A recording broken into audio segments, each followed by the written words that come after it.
Control করতে পারবো না, এই ভেবে তিনি যান না। কারণ মেলা মানে তো বুঝতে পারছেন, নগ্নতা, উচ্ছৃঙ্খল, সেখানে গিয়ে বিভিন্ন ধরনের নর্তকী, তো এগুলো তো দেখতেই হবে তখন।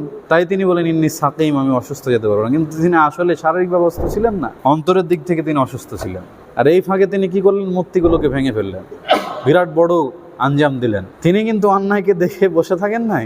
আল্লাহ রাব্বুল আলামিন কোরআনে ইব্রাহিম আলাইহিস সালামকে একটা জাতি হিসাবে ঘোষণা করছেন যে ইন্না ইব্রাহিমা কানা উম্মাতান হানিফান। আল্লাহ বলছেন ইব্রাহিম তো একটা উম্মতের সমান ছিল।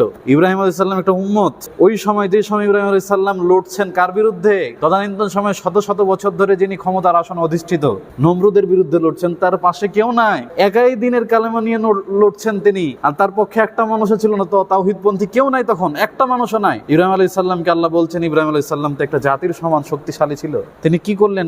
একাই তিনি মূর্তিগুলোকে সব ভেঙে ফেলে দিয়ে বড় মূর্তিটার উপরে কুড়াল চাপিয়ে দিলেন।